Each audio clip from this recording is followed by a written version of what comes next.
मेरा नाम एलेना है। अपने अधिकांश अस्तित्व के दौरान मेरा दृढ़ विश्वास था कि प्यार, वफादारी और परिवार मूलभूत स्तंभ है जिन पर एक पूर्ण जीवन का निर्माण होता है। मैंने अपने लिए कुछ भी आरक्षित किए बिना इन संरचनाओं को बनाए रखने के लिए खुद को पूरी तरह समर्पित कर दिया। मैंने खुद को पूरी तरह से अपने पति जूलियन को सौंप दिया, एक महिला की भक्ति के साथ जो मानती थी कि सच्चा प्यार दैनिक नीरसता में भी बना रहता है, तब भी जब मौन के क्षण बातचीत से अधिक महत्वपूर्ण होते हैं।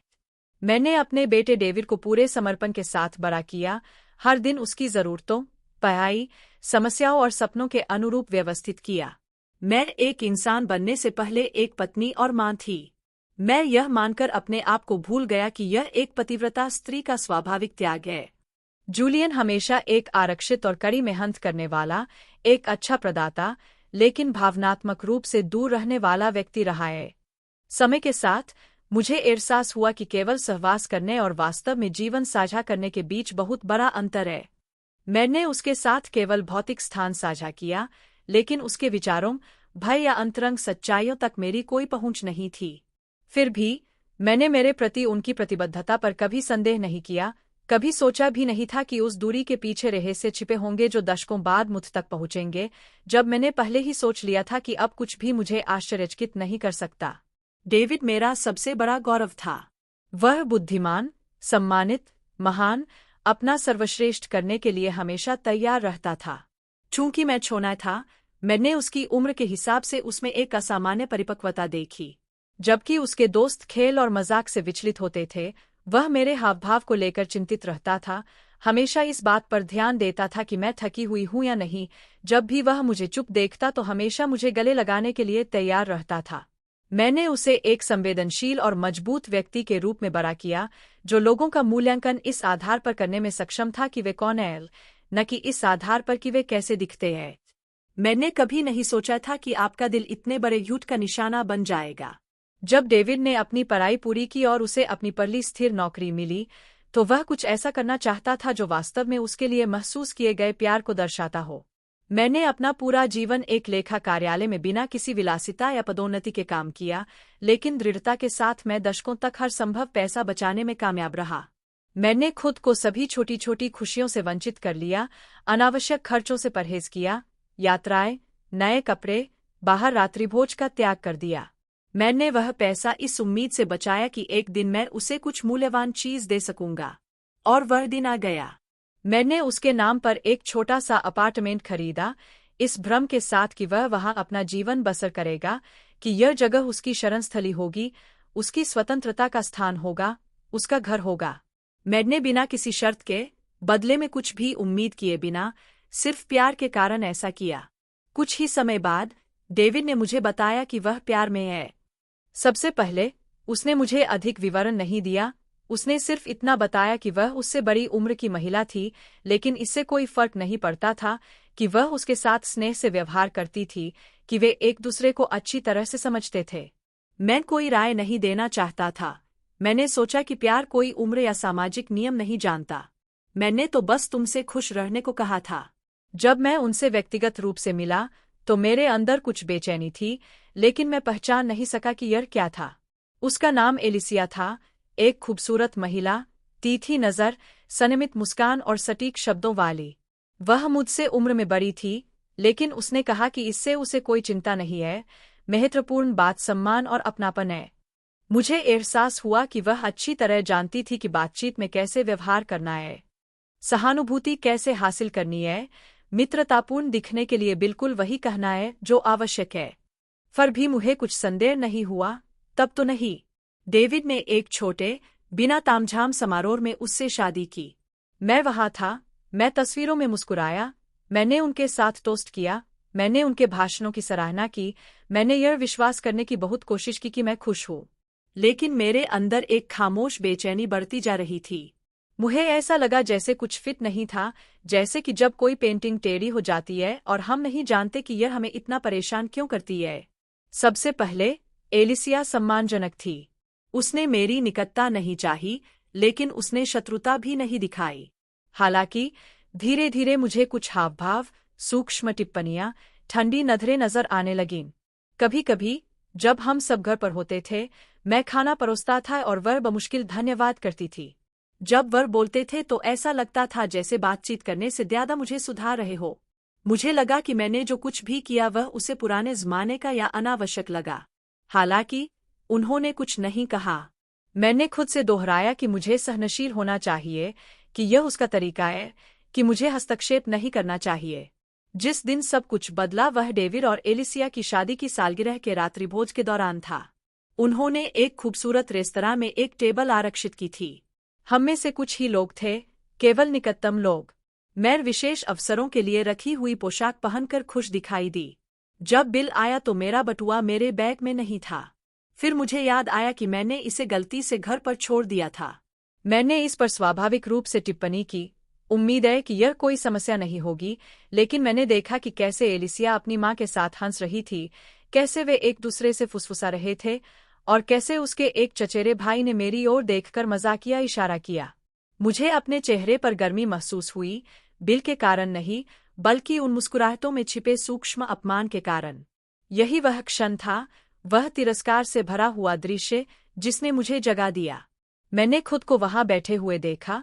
मैंने पूरी जिंदगी काम किया, उनके लिए एक अपार्टमेंट खरीदा, डेविड के लिए सब कुछ किया, और फिर भी उस रात्रिभोज के लिए मेरा मजाक उड़ाया गया जिसे मैं बर्दाश्त नहीं कर सकता था। उस दिन यह किसी भी चीज से अधिक दुखदायी था, मेरे लिए नहीं, बल्कि कृतज्ञता की कमी के लिए, मानवता की कमी के लिए, शिष्टाचार के रूप में छिपी क्रूरता के लिए। उसी रात जब मैं घर पहुंचा तो हाथ में चाय का कप लेकर रसोई में बैठ गया। मैंने अपने द्वारा किए गए हर काम के बारे में सोचा, कैसे मैंने अपना जीवन दूसरों की सेवा में लगाया, कैसे हर निर्णय मेरे परिवार की जरूरतों के इर्दगिर्द घूमता था। मुझे आश्चर्य हुआ कि क्या कभी किसी ने यह पूछने के लिए रुका था कि मैं क्या चाहता था, और इससे अधिक निर्णय नहीं लिया। मैंने अगले दिन फोन उठाया और एक रियल एस्टेट एजेंट को फोन किया। मैंने उनसे उस अपार्टमेंट को किराए पर देने के लिए कहा जो मैंने डेविड के लिए खरीदा था। वह और एलिसिया नवीकरण के कारण अस्थायी रूप से दूसरी जगह चले गए थे, इसलिए अपार्टमेंट खाली था। मैंने उन्हें चेतावनी नहीं दी, मैंने अनुमति नहीं मांगी, मैंने परामर्श नहीं किया। यह मेरी संपत्ति थी, जिसका भुगतान मेरे काम और मेरे प्रयास से हुआ। मैंने उन्हें एक घर की पेशकश की थी, और उन्होंने मुझे अवमानना के साथ भुगतान किया। मैं अब इसकी अनुमति नहीं दूंगा। यह निर्णय मेरे जीवन को वापस पाने की दिशा में पहला कदम था। मुझे किराए और अपनी सेवानिवृत्ति से जो मिलता था, उससे मैं शांति से रह सकता था। मैंने अपने लिए एक छोटा सा अपार्टमेंट खरीदा, जिसे मेरी पसंद के हिसाब से सजाया गया था, ऐसे रंगों से जो मुझे शांति देते थे। मैं दोपहर में घूमना शुरू कर देता था, जो किताबें मैंने छोड़ दी थी उन्हें पढ़ता था, बिना किसी रुकावट के फिल्में देखता था, अपनी चुप्पी का आनंद लेता था। इतने सालों के बाद मैंने खुद को फिर से पाया। मैंने खुद को कंपनी में रखना सीखा। डेविड ने पहले तो शिकायत नहीं की। उसने चिंतित होकर मुझे कई बार फोन किया, उसे मेरा अचानक दूर हो जाना अजीब लगा। मैंने विनम्रतापूर्वक, बिना किसी विद्वेष के, लेकिन बिना पीछे मुड़े जवाब दिया। वह जानता था कि उसे जीवन को अपना सबक स्वयं सिखाने देना होगा। वर्षों बाद डेविड एलिसिया से अलग हो गया। मुझे पता चला कि जब वह ठग गई थी और पैसे खत्म हो गए थे तो उसने उसे छोड़ दिया था। मैं उसके दुडक पर खुश नहीं हुआ, लेकिन अंदर ही अंदर मुझे लगा कि जिंदगी ने उसे वह दिखा दिया है जो मैं कभी नहीं कहना चाहता था। समय के साथ उसकी मुलाकात एक और महिला से हुई, जो इस बार छोटी, अधिक सरल और अधिक मानवीय थी। उसका नाम क्लारा था। जब मैं उनसे मिला तो मुझे पता था कि डेविड के घाव ठीक हो रहे हैं। क्लारा ने पहले दिन से ही मेरे साथ सम्मानपूर्वक व्यवहार किया, एक ऐसी मधुरता के साथ जिसे मुझे दिखाने की जरूरत नहीं थी, क्योंकि यह हर भावभंगिमा में ध्यान देने योग्य थी। जब मैंने उन्हें उस अपार्टमेंट में रहने का प्रस्ताव दिया, जिसमें मैं अभी भी किराए पर रह रहा था, तो उन्होंने गंभीर मुस्कान के साथ मेरी ओर देखा और कहा कि नहीं, उन्हें अपना खुद का घर खरीदना चाहिए, क्योंकि मैंने पहले ही बहुत कुछ कर लिया है। और उस पल मुझे पता था कि यह सब इसके लायक था। क्लारा के साथ उस बातचीत के बाद दिन अलग अलग बीतने लगे। मुझे अपने सीने में हल्कापन महसूस हुआ जो मैंने लंबे समय से अनुभव नहीं किया था। ऐसा लगा मानो इतने वर्षों के बलिदानों, त्यागों, थोपी गई चुप्पी का बोझ आखिरकार धीरे धीरे कम होने लगा। मुझे यह विचार पसंद आया कि डेविड ने, जो अब क्लारा के साथ है, इस बात पर निर्भर हुए बिना कि मैंने उसके लिए क्या बनाया है, शून्य से अपना रास्ता बनाना चुना। यह अस्वीकृति नहीं थी, यह कृतज्ञता नहीं थी, यह बस अपना खुद का कुछ बनाने की इच्छा थी, कुछ ऐसा जो आपका ब्रांड ले जाए, मेरा नहीं। और यह निर्णय, जो सतह पर इतना सरल है, ने मुझे महसूस कराया कि मेरा बेटा अंततः सचमुच परिपक्व हो रहा है। मैं एक अलग दृष्टिकोण के साथ अपनी दैनिक दिनचर्या में लौट आया। हर सुबह मैं अपने छोटे से अपार्टमेंट की खिड़कियां खोलता था और बिना किसी हड़बड़ी के सूरज की रोशनी को अंदर आने देता था। मैंने अपना नाश्ता शांति से तैयार किया, बिना पहले की जल्दबाजी के, बिना उन अनथीन कामों की सूची के जो दशकों से मेरे साथ थीं। मैं अखबार पढ़ने के लिए बैठ गया, एक नोटबुक में छोटे नोट्स लिखने के लिए जो मैंने अपने लिए खरीदी थी, जहां मैंने रीली यादें, प्रतिबिंब, विचारों के टुकड़े लिखे जिनके लिए पहले मेरे दिमाग में कोई जगह नहीं थी। मेरी मुलाकात एलेना से हुई, जिसने एक दिन पेंटिंग करने का सपना देखा और मैंने ब्रश, वाटर कलर, छोटे कैनवस खरीदे जो धीरे धीरे मेरे लिविंग रूम की दीवारों पर छाने लगे। कभी कभी मैं अपनी किसी पेंटिंग के सामने बैठ जाता और आश्चर्य करता कि मैं इसे इतने लंबे समय तक कैसे टाल सका। मुझे वह समय याद आया जब मैं सिरेमिक पाठ्यक्रम के लिए साइन अप करना चाहता था, वे दोपहर जब मैं टैंगो नृत्य सीखने का सपना देखता था, वे सप्ताहांत जब मैं बिना किसी लक्ष्य के घूमने के लिए एक छोटे शहर में खो जाना चाहता था। हर चीज में देरी हो गई क्योंकि हमेशा कोई न कोई ऐसा होता था जिसे मुझसे पहले किसी चीज की जरूरत होती थी। वह हमेशा डेविड का स्कूल, जूलियन का काम, खरीदारी, बिल, घर की मरम्मत, पारिवारिक प्रतिबद्धताएं होती थी। सब कुछ अन्य लोगों के इर्दगिर्द घूमता रहा और जब अंततः मेरे पास कुछ समय बचा, तो थकान किसी भी इच्छा से अधिक मजबूत थी। लेकिन अब समय मेरा था और हालांकि पहले इस विचार ने मुझे डरा दिया था, धीरे धीरे मुझे समझ आने लगा कि यह अकेलापन नहीं, बल्कि आज़ादी है। यह परित्याग नहीं था, यह किसी के प्रति जवाबदेह हुए बिना अस्तित्व में रहने का स्थान था। जब मैं खाना बना रही थी तो मैंने खुद को गाते हुए पाया, जब रेडियो पर मेरा पसंदीदा गाना आया तो मैं रसोई में नाच रही थी, जब मुझे पढ़ते समय कोई मज़ेदार चुटकुला मिला तो मैं खुद पर हंस रही थी।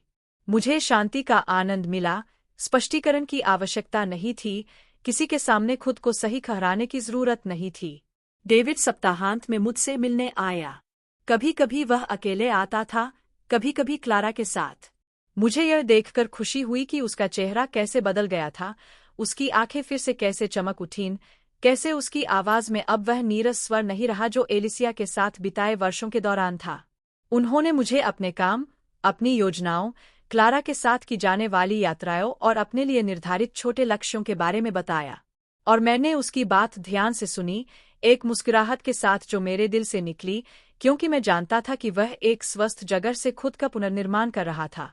एलिसिया के साथ उसका रिश्ता कैसे खत्म हुआ, इसका सटीक विवरण उसे कभी नहीं पता था। वह कभी भी इस बारे में ज्यादा बात नहीं करना चाहता था और मैंने भी कभी इस पर जोर नहीं दिया।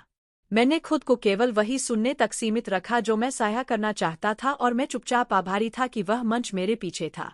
उसके मन में एलिसिया के लिए कोई नफरत नहीं थी, लेकिन कोई दया भी नहीं थी।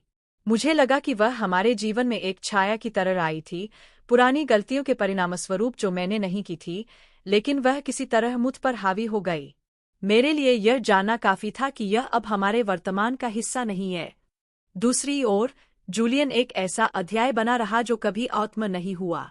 उसके विश्वासघात का पता चलने के बाद, यह जानने के बाद कि कई साल पहले उसकी प्रेमिका एलिसिया थी, मैंने यह समझने की कोशिश की कि जिसने मेरे साथ इतना समय साझा किया वह चुप रहना, छिपना, झूठ बोलना कैसे चुन सकता है। इस चूक ने मुझे कार्य से भी अधिक आहत किया। मुझे दुख हुआ कि उसने मुझे सच बताए बिना कई बार मेरी आंखों में देखा कि उसने हमारे चारों ओर इतनी ऊंची दीवारें खड़ी कर दी, जबकि मुझे लगा कि अभी भी हम एच। जब मैंने आखिरकार तलाक मांगा, तो उसने बहस नहीं की, उसने मुझे रुकने के लिए मनाने की कोशिश नहीं की, उसने लड़ाई नहीं की, वह रोया नहीं। उसने बस अपना सिर झुकाया और इसे स्वीकार कर लिया। और उस अंतिम चुप्पी में, मैं समझ गया कि हमारी कहानी बहुत पहले ही समाप्त हो चुकी थी, केवल इतना कि हम में से किसी ने भी उन शब्दों को बोलने की हिम्मत नहीं की थी जो इसे समाप्त करते थे। प्रक्रिया त्वरित थी। मैंने अपनी सेवानिवृत्ति के बाद अपनी बचत से जो छोटा सा अपार्टमेंट अपने लिए खरीदा था, उसे अपने पास रख लिया। वह दूसरी जगह चला गया और मैंने उसे फिर कभी नहीं देखा। मुझे परिचितों से पता चला कि वह अकेला था, कि उसने किसी अन्य साथी की तलाश नहीं की थी, कि उसने अपने दिन एक सामान्य दिनचर्या में बिताए थे। मुझे न तो दया महसूस हुई, न ही नाराजगी, बस एक तटस्थ खालीपन महसूस हुआ, जैसे कोई किसी चीज की पुरानी तस्वीर देख रहा हो जो अब उनकी नहीं है। इस बीच मेरी जिंदगी नए रंगों से भर रही थी। मैंने पास के एक सांस्कृतिक केंद्र में पेंटिंग कक्षाओं में दाखिला लिया। वहां मेरी मुलाकात मेरी उम्र की अन्य महिलाओं से हुई। कुछ विधवा थीं, कुछ अलग हो चुकी थीं, कुछ ने कभी शादी नहीं की थी। वे महिलाएं, जो मेरी तरह वर्षों तक दूसरों को देने के बाद अपने लिए जीना सीख रही थीं।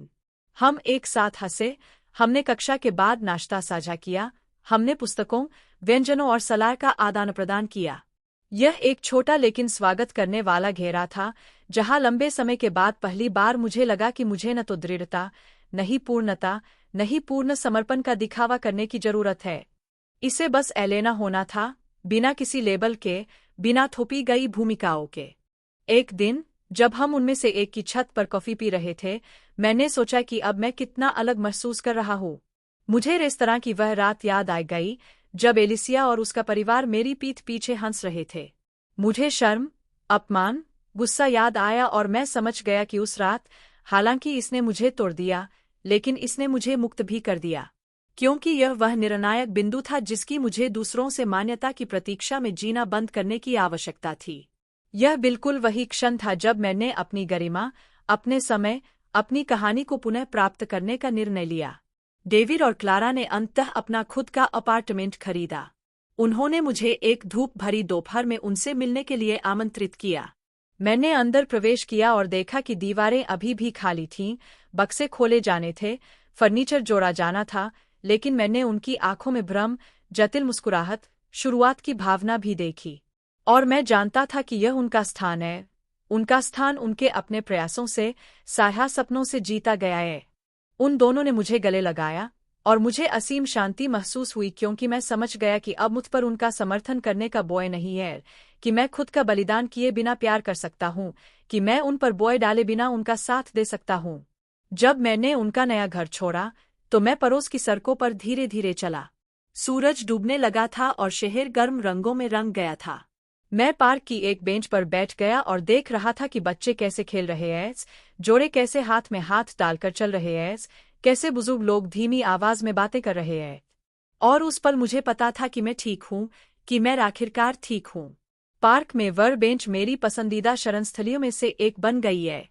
मैं हर बार वहां वापस जाता था जब मुझे यह याद रखना होता था कि जीवन जारी है, कि चक्र बंद हो गए हैं और बिना अनुमति के नए चक्र शुरू हो गए हैं।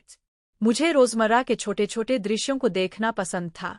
पड़ोसियों का जल्दबाजी में अभिवादन, गेंद के पीछे दौड़ते बच्चे, बुजुर्गों की शांतिपूर्ण सैर जो लक्ष्यहीन रूप से, लेकिन दुनिया के हर समय चलते हुए प्रतीत होते थे। मैं अपने हाथों में एक किताब लेकर बैठता था, लेकिन अक्सर मैं इसे बिना पढ़े बंद कर देता था, बस देखता था, अपनी त्वचा पर सूरज को महसूस करता था, दोपहर की गर्म हवा में सांस लेता था जो अब मुझसे कुछ भी नहीं मांगती थी। जिंदगी ने एक और लय हासिल कर ली थी। दायित्व अब वर्तमान नहीं थे, बल्कि विकल्प थे। यदि आप पूरे दिन घर पर रहकर पेंटिंग करना चाहते हैं, तो आप ऐसा कर सकते हैं। यदि आप लक्ष्यहीन सैर पर जाना चाहते हैं, तो आप ऐसा करेंगे। अगर किसी दिन मेरा किसी से बात करने का मन नहीं होता, तो मैं फोन बंद कर देता और चुप हो जाता। कोई भी मुझ पर निर्भर नहीं था, और हालांकि वर्षों तक यह विचार मुझे दुखद लगता था, लेकिन अब मैंने इसे एक आशीर्वाद के रूप में स्वीकार कर लिया है। स्वतंत्रता की एक कीमत थी, हाँ, लेकिन यह एक ऐसी कीमत थी जिसे मैं चुकाने को तैयार था। मैंने अपने अपार्टमेंट को छोटी छोटी चीजों से सजाना शुरू कर दिया, जिससे मुझे खुशी हुई।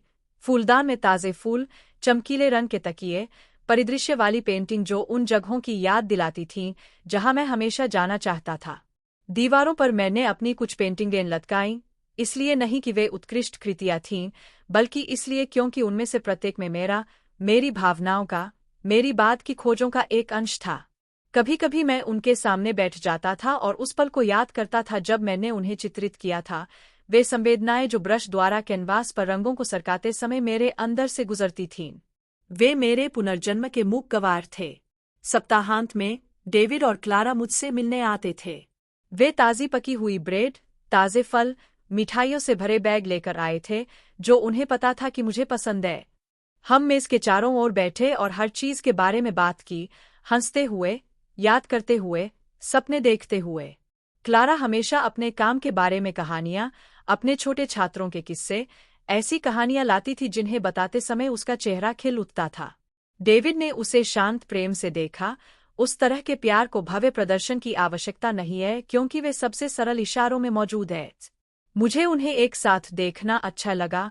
मुझे लगा कि उसे एक ऐसा प्यार मिला है जो जोड़ता है, घटाता नहीं, मांग करने की बजाय बनाता है। एक दोपहर, जब हम चाय पी रहे थे, क्लारा ने मुझसे कहा कि वे बच्चा पैदा करने के बारे में सोच रहे हैं। उसकी आवाज धीमी, लगभग शर्मीली लग रही थी, मानो उसे मेरी प्रतिक्रिया का डर हो। लेकिन मैं धीरे से मुस्कुराया और उसका हाथ पकड़ लिया। मैंने उससे कहा कि वे मिलकर जो भी निर्णय लेंगे वह सही होगा, क्योंकि यह आपसी सम्मान और सच्चे प्यार पर आधारित था। मैंने देखा कि कैसे उसकी आंखें नम हो गईं, कैसे उसने मुझे कसकर गले लगा लिया, और मुझे लगा कि उस पल ने हमारे रिश्ते में एक नया चरण तय कर दिया, एक मूक जटिलता जिसने हमें शब्दों से परे एकजुट कर दिया। समय के साथ क्लारा गर्भवती हो गई। एक सुबह, मुस्कुराते हुए और भावुक आंसुओं के साथ मेरे घर में आते हुए उन्होंने मुझे यह खबर सुनाई। उन दोनों ने मुझे गले लगाया, और जब डेविड ने मुझसे कहा कि मैं दुनिया की सबसे अच्छी दादी बनूंगी, तो मैं खुशी से हंस पड़ी जो भीतर से उमड़ पड़ी। कई महीनों तक मैं क्लारा के साथ कुछ चिकित्सीय नियुक्तियों पर गया, उसे बच्चे के लिए कपड़े चुनने में मदद की, छोटे कंबल बुने जिन्हें मैंने पालने पर छोड़ दिया, जिन्हें उन्होंने बहुत प्यार से तैयार किया।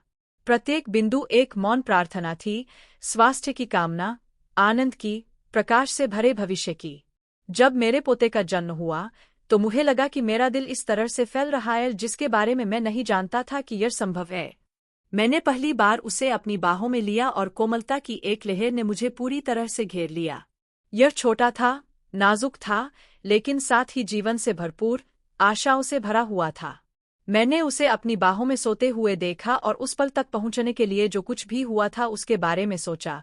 सभी घाव, नुकसान, विश्वासघात, निराशाएं। और फिर भी मैं वहां था, पूर्ण, मजबूत, आगे की ओर देख रहा था, स्वच्छ और सच्चे प्यार से घिरा हुआ था। डेविड और क्लारा ने मुझसे छोटे बच्चे की गॉडमदर बनने के लिए कहा। मैंने भावनात्मक रूप से स्वीकार किया, यह महसूस करते हुए कि जीवन मुझे नई पीए के साथ रहने का दूसरा मौका दे रहा है, लेकिन इस बार बिना उस बोझ के जो मैंने पहले उठाया था। यह जरूरी नहीं था कि माँ एक जगह से दूसरी जगह भागती रहे, जो सब कुछ त्याग दे, जो अपने सपनों को भूल जाए।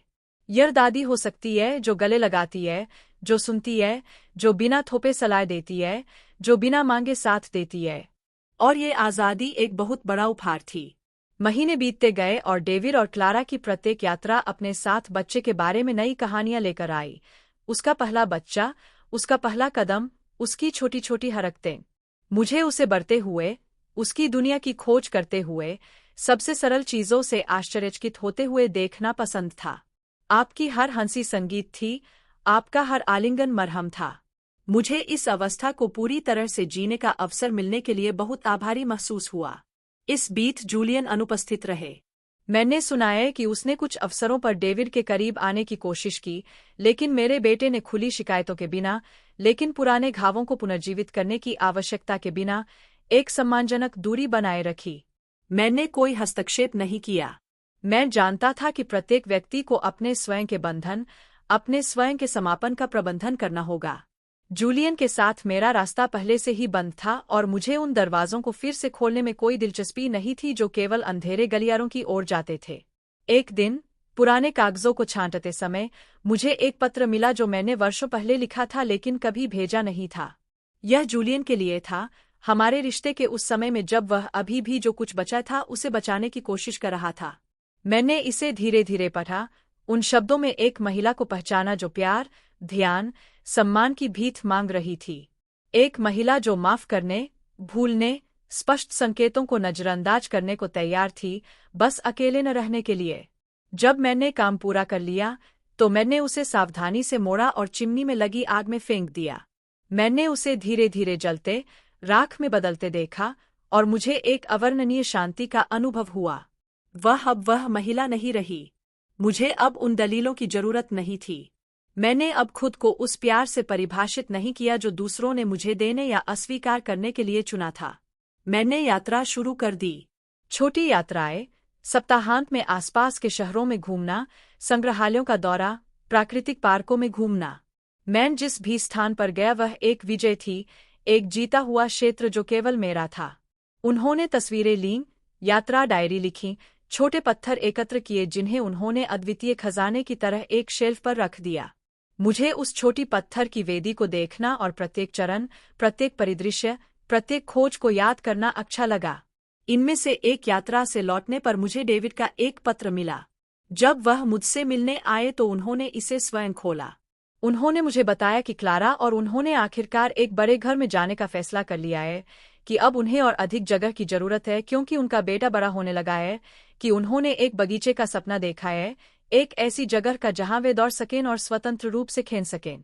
उन्होंने मुझे गले लगाया और बताया कि वे हर चीज के लिए आभारी है, लेकिन वे अपने स्वयं के प्रयासों से अपना जीवन बनाना जारी रखना चाहते हैं। और मैं एक बार फिर समझ गया कि मेरा कार्य पूरा हो गया है, कि मैंने बीज बोए हैं जो अब फल दे रहे हैं। पुनर्निर्मित जीवन का पुष्पन। उन्होंने एक ऐसे व्यक्ति को विकसित किया था जो ईमानदारी से प्यार करने, स्वतंत्र रूप से चुनने और निर्भरता के बिना कृतज्ञता व्यक्त करने में सक्षम था। उस दोपहर मैंने खिड़की से देखा कि धीरे धीरे पेड़ों से पत्तियां गिर रही थीं, आकाश नारंगी हो गया था और दुनिया अपनी इत्मीनान से चल रही थी। मैं शांत निश्चितता के साथ समझ गया कि जीवन हमेशा अपना प्राकृतिक मार्ग खोजता है, खाब भरते हैं, चक्र पूरे होते हैं, और सच्चे प्यार के लिए किसी बंधन की आवश्यकता नहीं होती है, केवल पंखों की आवश्यकता होती है। उस पत्र व्यवहार के बाद का समय शांति का स्वागत करने वाला था, एक शांति जो हमें बोझिल नहीं करती थी, बल्कि हमें शरद ऋतु की दोपहर में गर्म कंबल की तरह ढक देती थी। मुझे एहसास हुआ कि मेरे अस्तित्व का प्रत्येक टुकड़ा, बिखरने पर भी, अब बिना किसी अंतराल या ढीले सिरे के एक पूर्ण टेपेस्ट्री बन गया है। मौन अब शून्यता का नहीं, बल्कि स्थान का प्रतिनिधित्व करता है। एकांत का अर्थ अनुपस्थिति नहीं, बल्कि स्वयं का साथ है।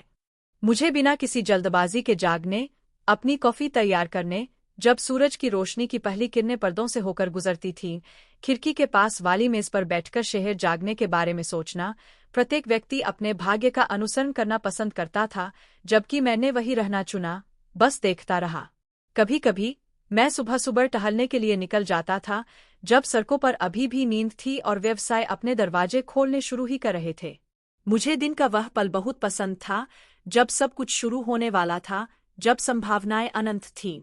मैं बिना किसी निश्चित दिशा के चल रहा था, अपने कदमों को मेरा मार्गदर्शन करने की इजाजत दे रहा था, ऐसे कोने खोज रहा था जिन पर पहले कभी ध्यान नहीं गया था। छोटे छिपे हुए कैफे, पुराने कागज की खुशबू वाली छोटी किताबों की दुकानें, शांत चौराहे जहां केवल शुरुआती पक्षी का गीत सुना जा सकता था। मैं एक बेंच पर बैठ गया और समय को बिना किसी मांग के, बिना लक्ष्यों को पूरा किए, बिना सूचियों को पूरा किए बहने दिया। घर पर मेरी पेंटिंग लगातार बढ़ती रही। हर बार जब एक नया कैनवास दीवार पर कब्जा कर लेता था, तो मुझे ऐसा लगता था जैसे यह मेरा एक और टुकड़ा है जो पर्यावरण में एकीकृत हो रहा है। मुझे पसंद आया कि कैसे मेरा अपार्टमेंट बिना शब्दों के मेरे बारे में बात करता है। दीवारों पर रंग, मेरी यात्राओं की तस्वीरें, हर कोने में खड़ी किताबें, खिड़कियों पर सजे पौधे, बाजारों से खरीदी गई छोटी मूर्तियां। यह मेरा आश्रय था, मेरा मंदिर था। साधारण वस्तुओं में लिखी गई मेरी कहानी थी, लेकिन अर्थ से भरी हुई थी। डेविड और क्लारा अक्सर मुझसे मिलने आते थे, हमेशा छोटे बच्चे के बारे में नई कहानियां लेकर। मुझे उसका विकास देखना अच्छा लगता था, कैसे उसकी जिज्ञासा उसे हर चीज को छूने, अद्भुत बच्चों जैसी दृढ़ता के साथ सवाल करने, मुंह खोलकर हंसने और आंखों को चमकाने के लिए प्रेरित करती थी। मैंने उसका अवलोकन किया और देखा कि उसमें मेरा प्रतिबिंब झलक रहा है, उसकी शारीरिक विशेषताओं में नहीं, बल्कि दुनिया को देखने के उस तरीके में जैसे कि सब कुछ संभव है, जैसे कि हर दिन एक साहसिक कार्य था। मुझे उसे छोटी छोटी बातें सिखाना अच्छा लगा, बीज कैसे रोपें, रंग कैसे मिलाएं, एक साधारण केक कैसे बनाएं। साझा किया गया प्रत्येक क्षण एक खजाना था जिसे उसने इस निश्चितता के साथ रखा था कि एक दिन, जब वह बड़ा होगा, तो ये यादें उसके साथ होंगी। एक दोपहर, जब हम गलीचे पर बैठे लकड़ी के ब्लॉकों से खेल रहे थे, डेविड ने मुझे ऐसी कोमलता से देखा जिसके लिए शब्दों की जरूरत नहीं थी। उन्होंने मुझसे कहा कि उन्हें मुझ पर गर्व है, कि जिस तरह से मैंने अपने जीवन को नियंत्रित किया है, वह उसकी प्रशंसा करते हैं, कि मैं उनके और उनके परिवार के लिए एक उदाहरण हूँ।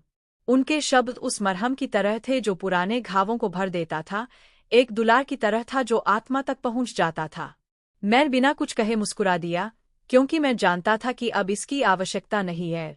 हमने उस चुप्पी में, उस जटिलता में एक दूसरे को समझा जो केवल समय के साथ, अनुभव के साथ, साझा लड़ाइयों और सीखे गए सबक के साथ बनी है। इस बीच जिस अपार्टमेंट को उन्होंने किराए पर लिया था, उससे लगातार आय होती रही। उस पैसे से मैं छोटी मोटी विलासिता की चीजें खरीद सकता था जिनसे मुझे पहले इनकार कर दिया गया था।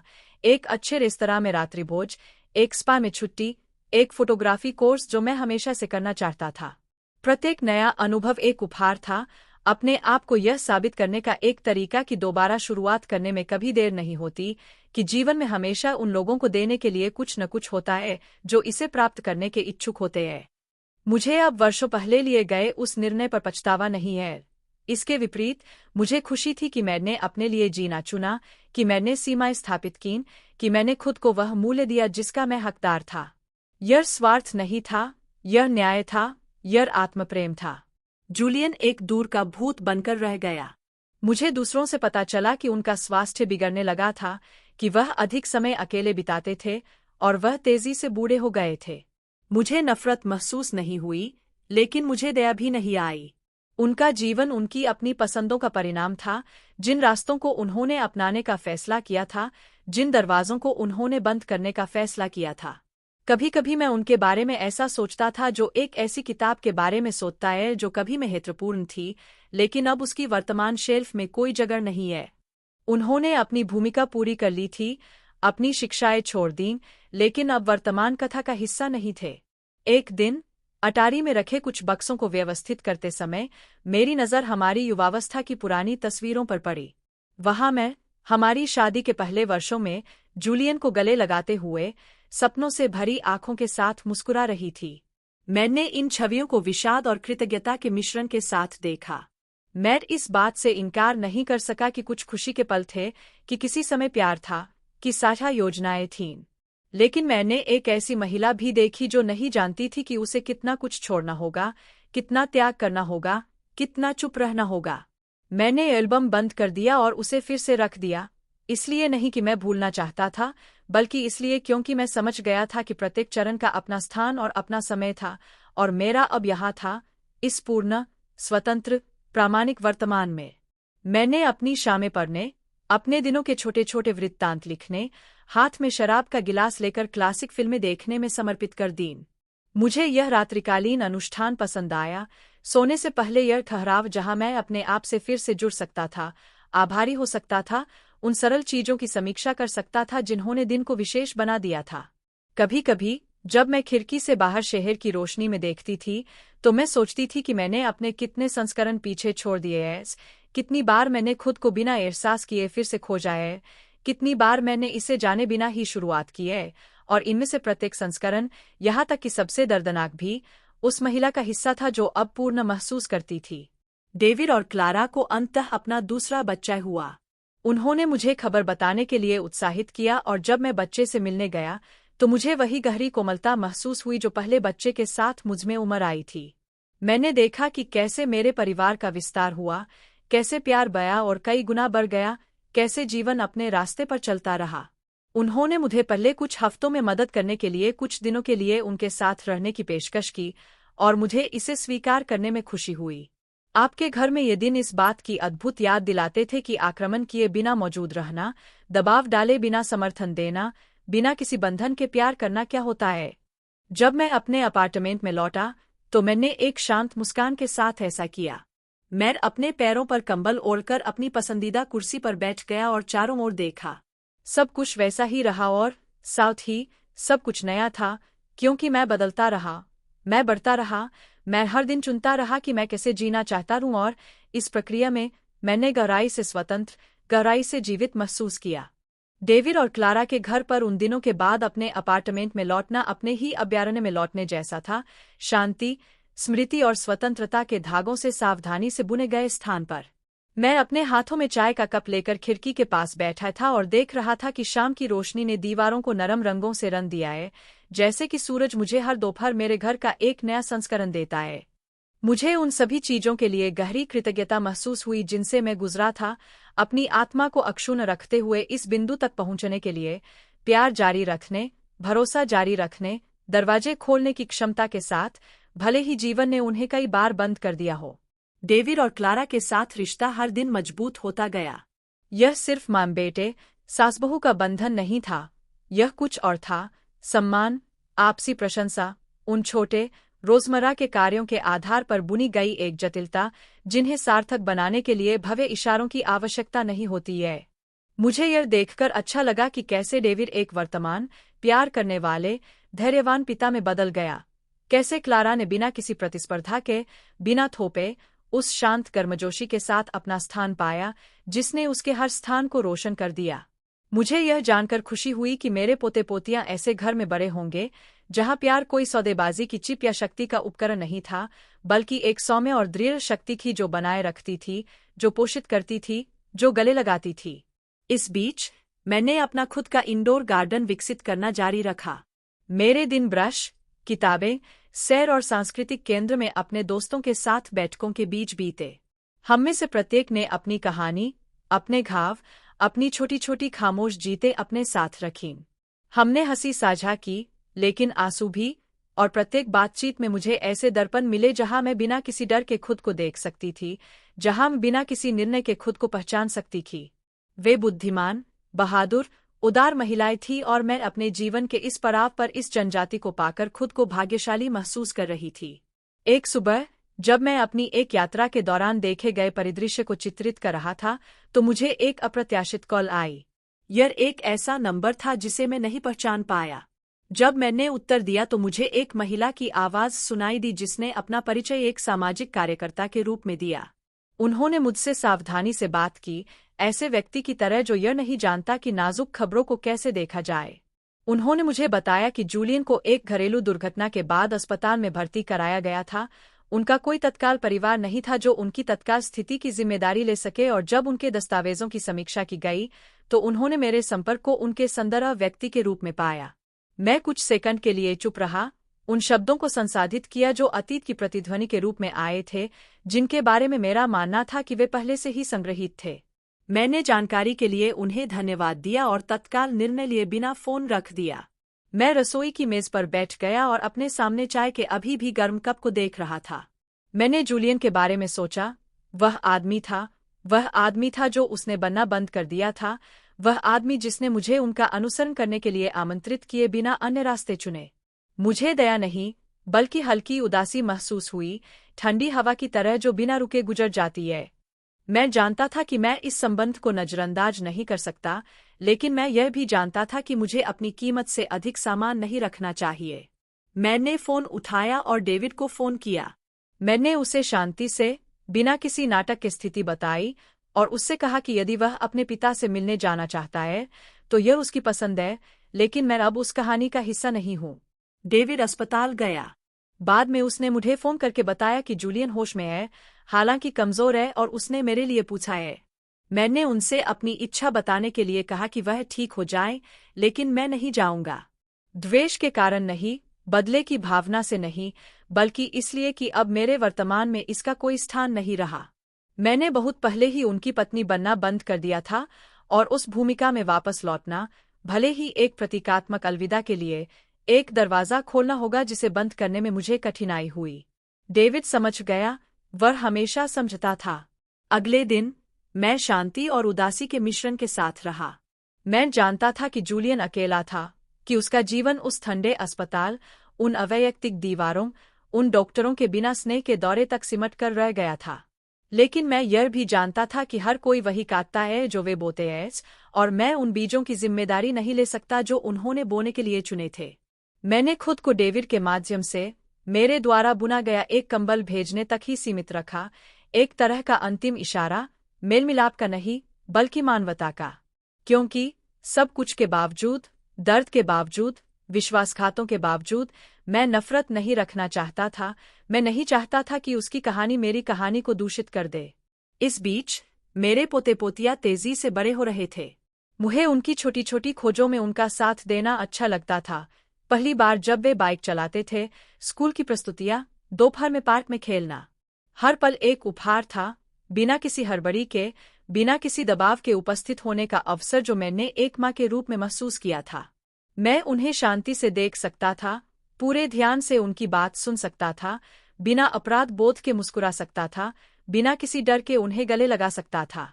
दादी बनना मेरे लिए शुद्ध प्रेम पर आधारित काम करने का दूसरा मौका था, उन लोगों की आज़ादी जिनके पास साबित करने के लिए कुछ नहीं बचा है।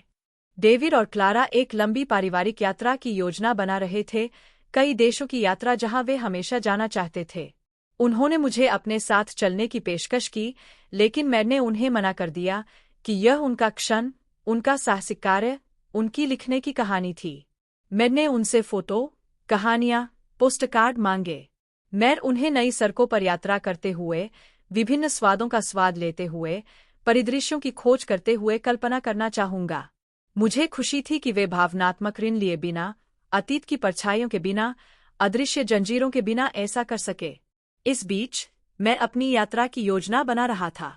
लंबी दूरी या विदेशी गंतव्यों की कोई आवश्यकता नहीं थी। मेरी यात्रा अंदर की ओर थी, उस आंतरिक स्थान की ओर जहां अभी भी रोशन होने के लिए कोने थे, घावों को सहलाया जाना था, बचाए जाने के लिए सपने थे। प्रत्येक दिन अपने आप में एक यात्रा थी, खुद को तलाशने, खुद को जानने, खुद को चुनने का अवसर था, और इस प्रक्रिया में मैंने खुद को पहले से कहीं अधिक जीवंत महसूस किया। एक दोपहर पार्क में घूमते समय मेरी नज़र एक बेंच पर बैठे एक बुजुर्ग दंपति पर पड़ी। उन्होंने एक दूसरे का हाथ पकड़ा, बच्चों को खेलते हुए देखा और बीच बीच में वे बिना कुछ बोले एक दूसरे को देखकर मुस्कुराए। मैं कुछ क्षणों के लिए रुककर उन्हें देखने लगा और एक गहरी कोमलता महसूस हुई। मैंने उनसे ईर्ष्या नहीं की, मैंने उन्हें आदर्श नहीं बनाया, बल्कि मैंने उस शांतिपूर्ण कंपनी की सुंदरता, उस शांत प्रेम को महत्व दिया जिसे समझाने की आवश्यकता नहीं है। और मैं समझ गया कि प्रत्येक प्रेम कहानी अनोखी है, कि उनमें से सभी टिकती नहीं है, कि उनमें से सभी निष्पक्ष नहीं है, लेकिन वे सभी निशान, सीख, सबक छोड़ जाती है। जब मैं घर लौटा तो मैंने एक नई नोटबुक उठाई और लिखना शुरू कर दिया। कोई डायरी नहीं, कोई यादें नहीं, कोई इतिवृत्त नहीं, बस सरीले राले वाक्य, बिखरे हुए विचार, चिंगारी की तरह उभरे प्रतिबिंब। लेखन एक और आश्रय बन गया, आंतरिक अराजकता को व्यवस्थित करने का, अज्ञात को नाम देने का, अदृश्य को आकार देने का एक और तरीका। प्रत्येक शब्द एक धागा था जो अर्थ बुनता था, मेरे उन हिस्सों के लिए एक पुल था जिन्हें मैं भूल गया था या अनदेखा कर दिया था, और लिखे गए प्रत्येक पृष्ठ के साथ मैं हल्का, स्वतंत्र, अधिक संपूर्ण महसूस करता था। उस रात जैसे ही मैंने घर की लाइटें बंद कीं और सोने के लिए तैयार हुआ, मैंने एक बार फिर अपनी पेंटिंग्स, अपने पौधों, अपनी किताबों, अपनी वस्तुओं को देखा। हर चीज़ मेरे बारे में बोलती थी, हर चीज़ एक लंबी, कठिन, लेकिन बेहद मूल्यवान यात्रा की गवाही थी। मैं असीम शांति के साथ लेट गया, इस निश्चितता के साथ कि मैं बिल्कुल वही था जहां मुझे होना चाहिए था, बिल्कुल वही हूं जो मुझे होना चाहिए था। दिन हवा से उड़े पत्तों की तरह बीतते गए, सहज, स्थिर, बिना किसी बड़े झटके के, लेकिन छोटे छोटे क्षणों से भरे हुए जो मुक्त खजाने की तरह मेरी स्मृति में बस गए। मुझे उस चुनी हुई दिनचर्या, उस अपराधमुक्त स्वतंत्रता की आदत हो गई है जो इतने वर्षों तक दूसरों को खुद से ऊपर प्राथमिकता देने के बाद ही मिली थी। हर सुबह मेरे साथ एक नया समझौता था। अब कोई अनावश्यक बलिदान नहीं, कोई जबरन चुप्पी नहीं, कोई सौदेबाजी के रूप में पेश किया जाने वाला प्यार नहीं। डेविड और क्लारा अपनी यात्रा से दीप्तिमान होकर लौटे, उनकी त्वचा दूर देशों के सूरज की रोशनी से काली पड़ गई थी और उनकी आंखें उन परिदृश्यों को देखने से चमक रही थीं जिनकी वे केवल मानचित्रों पर कल्पना कर सकते थे। वे साधारण उपहारों के साथ मुझसे मिलने आए, लेकिन अर्थ से भरे हुए। एक छोटे से गांव के कारीगरों द्वारा बुना गया एक स्कार्फ, एक नक्काशीदार लकड़ी का बक्सा, चमड़े के कवर के साथ एक नोटबुक जिसमें उन्होंने मुझे लिखना जारी रखने के लिए प्रोत्साहित किया। उन्होंने मुझे बहुत देर तक दृढ़ता से गले लगाया, जैसे कि वे शब्दों की आवश्यकता के बिना समझ गए हो कि मेरी सबसे बड़ी खुशी उन्हें खुश देखना, उन्हें पूरा होते देखना, उन्हें एक साथ बढ़ते हुए, अपना खुद का और सच्चा कुछ बनाते हुए देखना है। आज रात जब मैंने उनकी यात्रा की तस्वीरें देखीं, तो मैंने उन सभी समयों के बारे में सोचा जिनके बारे में मैंने दुनिया की यात्रा करने का सपना देखा था, उन सभी स्थानों के बारे में जहां मैं कभी जाना चाहता था, लेकिन कर्तव्यों के कारण, अन्य लोगों की प्राथमिकताओं के कारण, मेरे द्वारा जमा किए गए त्याग के कारण, बिना इसका एहसास किए ही वे स्थगित हो गए थे। न जाने से मुझे कोई दुख नहीं हुआ, मुझे कोई नाराजगी महसूस नहीं हुई। इसके विपरीत मुझे यह देखकर प्रेरणा मिली कि डेविड ऐसा कर सकता है, कि वह अपनी कहानी अपनी स्याही से लिख रहा है, कि उसके अंदर बलिदान की श्रृंखला टूट गई है और यह अपने आप में जीत का एक रूप है। अगले दिन मैं अपनी पेंटिंग कक्षाओं के लिए सांस्कृतिक केंद्र लौट आया। मैंने नई तकनीकों के साथ प्रयोग करना शुरू कर दिया था, आकार, रंग, बनावट के साथ खेलना, त्रुटि के डर के बिना, पूर्णता की उम्मीद के बिना। पेंटिंग न केवल अभिव्यक्ति का एक रूप बन गई थी, बल्कि खुद के साथ एक अंतरंग बातचीत भी बन गई थी, उन चीजों को कहने का एक तरीका जिसे शब्द नहीं बता सकते। प्रत्येक पंक्ति मेरी कहानी का एक टुकड़ा थी, प्रत्येक रंग एक पुनर्प्राप्त भावना थी, प्रत्येक कैनवास जीवन के माध्यम से मेरी यात्रा का प्रमाण था। समूह में मेरे मित्र भी अपनी अपनी परियोजनाओं को आगे बढ़ा रहे थे। कुछ ने मिट्टी के बर्तन बनाए, कुछ ने कढ़ाई की, कुछ ने कविताएं लिखीं। कक्षाएं खत्म करने के बाद हम इकट्ठे होते थे और अपनी प्रगति साझा करते थे, प्रत्येक छोटी उपलब्धि का जश्न मनाते थे जैसे कि यह कोई बड़ी उपलब्धि हो। इससे कोई फर्क नहीं पड़ता कि कार्य मामूली थे या अपूर्ण, यह मायने रखता है कि वे हमारे थे, कि वे हमारे हाथों से, हमारी कल्पना से, वर्षों के बावजूद, नुकसान के बावजूद, सब कुछ के बावजूद सृजन जारी रखने की हमारी इच्छा से पैदा हुए थे।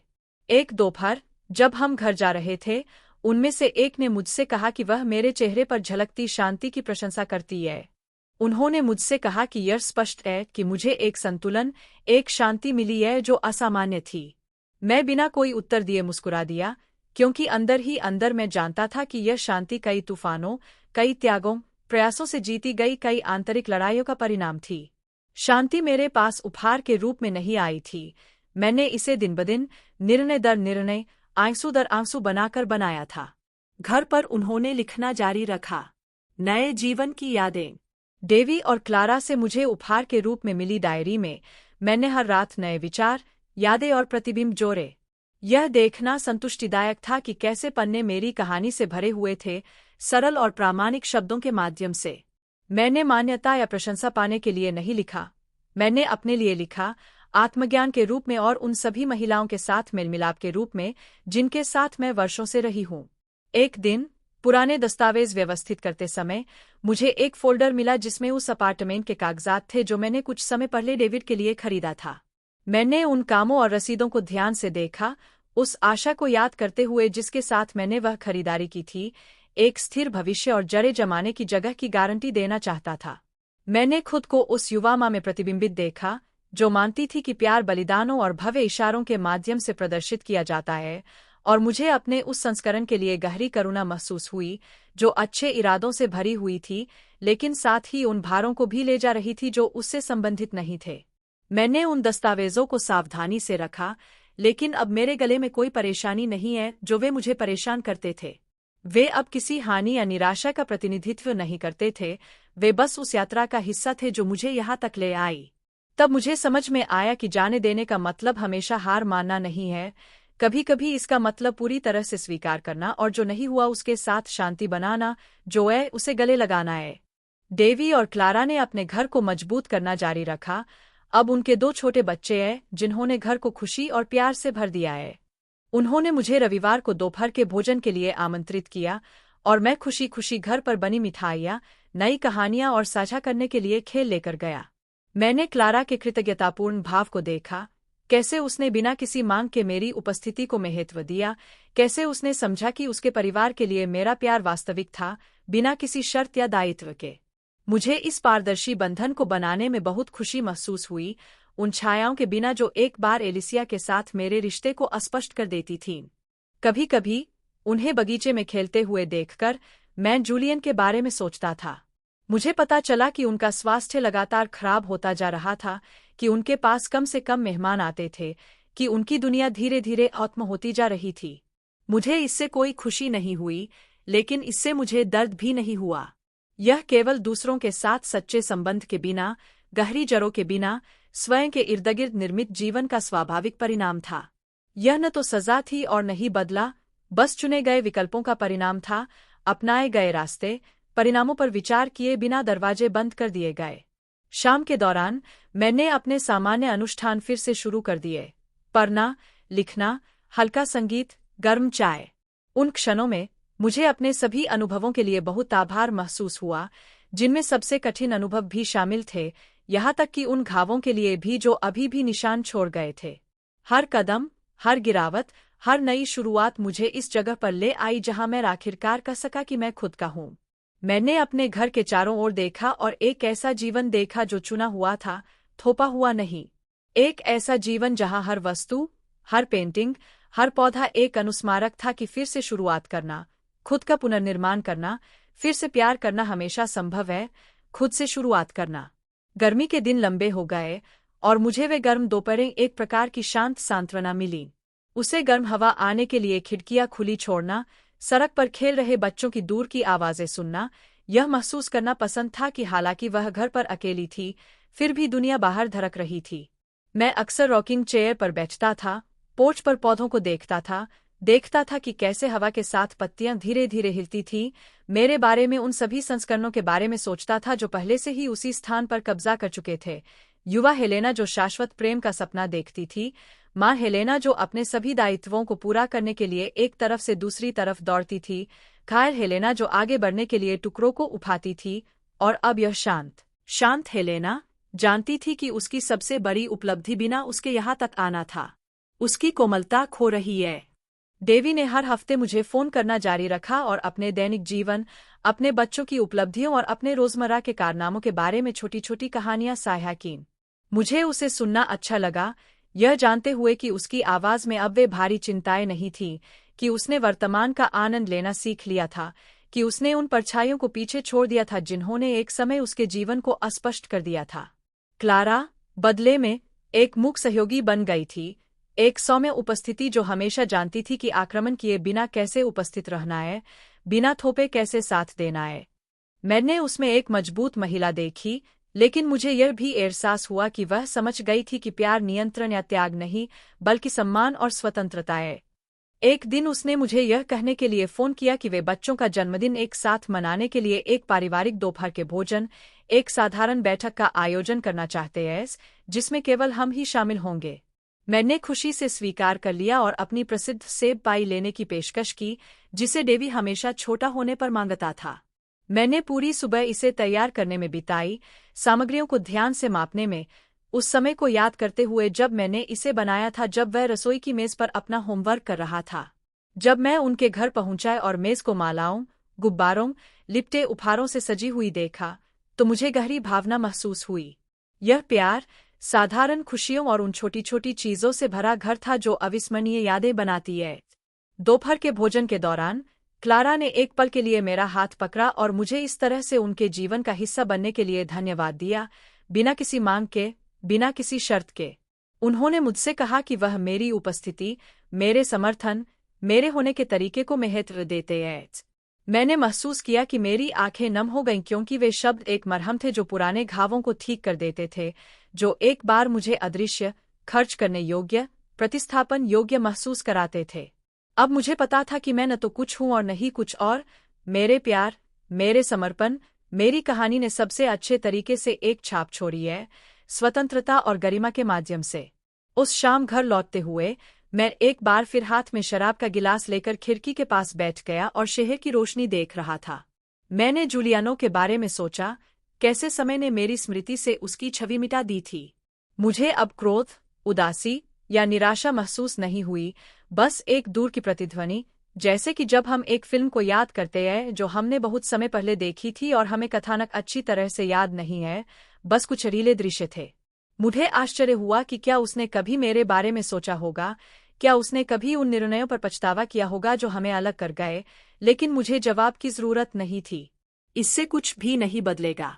मेरा रास्ता उसके बिना आगे बढ़ गया था और यह ठीक था। जूलियानो का स्वास्थ्य लगातार बिगड़ता जा रहा था, मुझे डेवी से पता चला। उन्होंने मुझे बताया कि उनके पिता ने अपने दिन एक नर्सिंग होम में बिताए थे, जो अन्य बुजुर्ग लोगों से घिरे हुए थे, कुछ परिवार के सदस्यों के साथ जो उनसे मिलने आते थे, अन्य जो बस खिड़की से बाहर देखते थे, किसी ऐसी चीज का इंतजार करते थे जो कभी नहीं आई। डेविड समय पर उससे मिलने जाता था, दायित्व के कारण नहीं, बल्कि शांत करुणा के कारण, बिना आक्रोश के, बिना किसी अपेक्षा के। मुझे खुशी थी कि उसने यह हासिल किया था, कि उसने दूसरे लोगों की नफरत अपने साथ नहीं रखी, कि उसने दर्द के पैटर्न को नहीं दोहराया। मुझे खुशी थी कि वह अपने पिता को बिना क्रोध के, लेकिन बिना आदर्शीकरण के भी देख सकता था। मैंने अपनी पेंटिंग कक्षाएं, अपनी किताबें, हर सुबह पार्क में टहलना जारी रखा। प्रत्येक दिन एक खाली पन्ना था, यह चुनने का अवसर था कि मैं उस पर क्या लिखना चाहता हूँ। मुझे आज़ादी की यह भावना, स्पष्टीकरण न देने की, अपना शेड्यूल किसी और के शेड्यूल के अनुसार समायोजित न करने की, पसंद आई। कुछ दोपहरों को मैं अकेले सिनेमा देखने चला जाता था, कुछ दोपहरों को मैं लाइब्रेरी की अलमारियों में खो जाता था, कुछ दोपहरों को मैं बस एक बेंच पर बैठकर लोगों को गुजरते हुए देखता था, उनके जीवन के बारे में कहानियां बनाता था। मुझे पता चला कि चुना हुआ एकांत एकांत नहीं है, यह स्थान है, और उस स्थान में मैंने खुद को पाया, खुद को सुना, खुद को गले लगाया। एक दिन सुबह सुबह डेवी ने मुझे फोन किया। उनकी आवाज शांत लग रही थी, लेकिन उस स्वर के साथ जो केवल अपरिहार्य समाचारों में होता है। उन्होंने मुझे बताया कि जूलियानो की सुबह के शुरुआती घंटों में उनके बिस्तर पर शांति से, बिना किसी दर्द के मृत्यु हो गई थी। उन्होंने मुझे बताया कि नर्सिंग होम ने प्रारंभिक प्रक्रियाओं का ध्यान रखा था और यह तय करना बाकी था कि क्या हम कुछ विशेष करना चाहते हैं।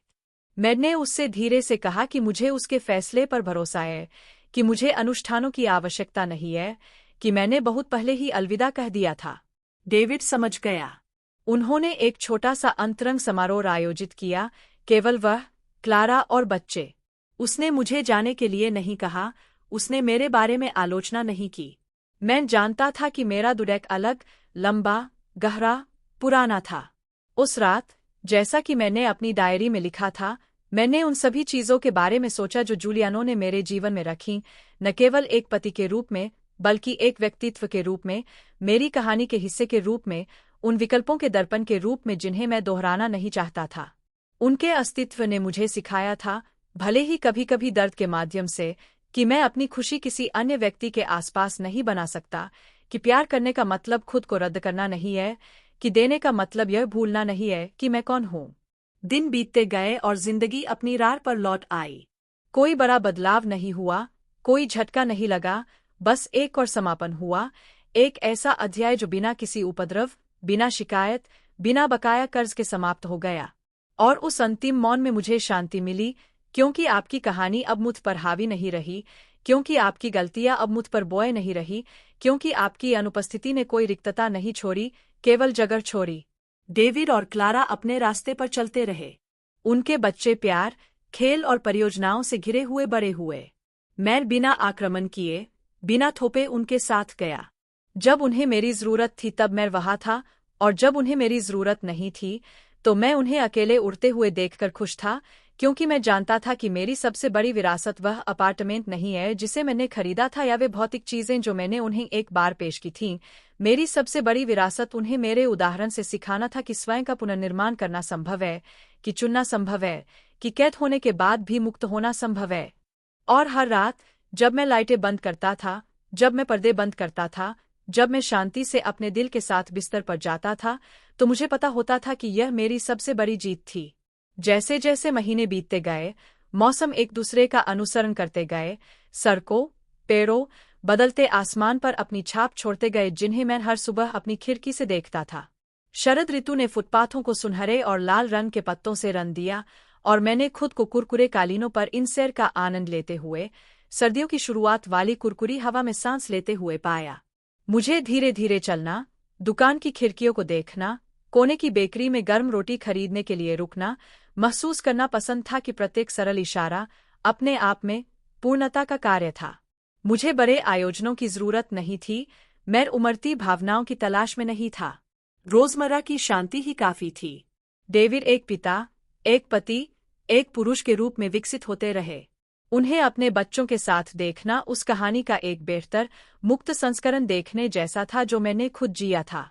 उन्होंने उन जंजीरों को नहीं दोहराया जो एक बार उन्हें कैद कर लेती थीं, उन्होंने खुद को थोपने की कोशिश नहीं की, उन्होंने अपने प्यार को अत्यधिक बलिदानों में नहीं मापा।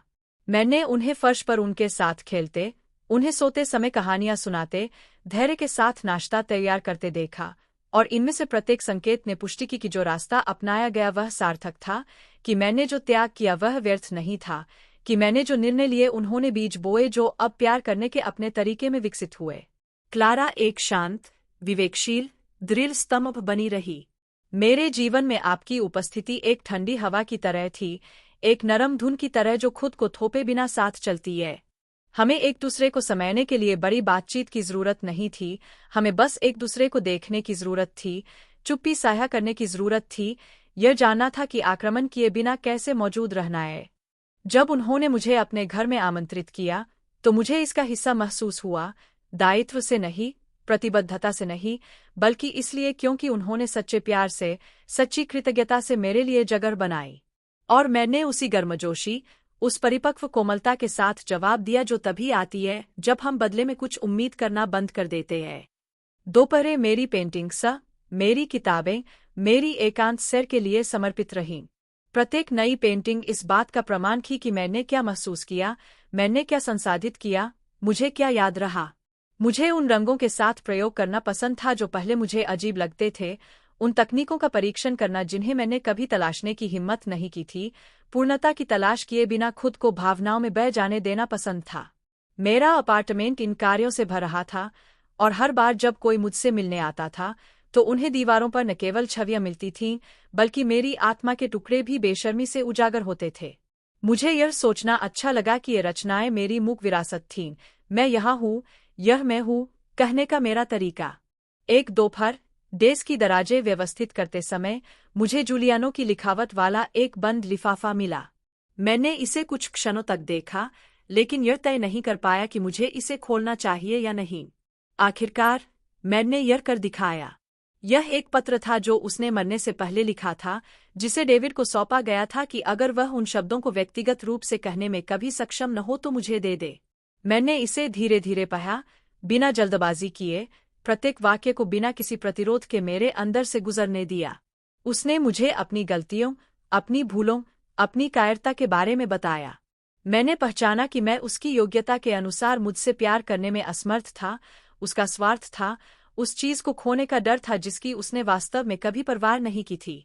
उन्होंने मुझसे माफी मांगी, किसी बहाने के तौर पर नहीं, बल्कि देर से स्वीकारोक्ति के तौर पर, जिसका उद्देश्य केवल कम गंभीर छाप छोड़ना था।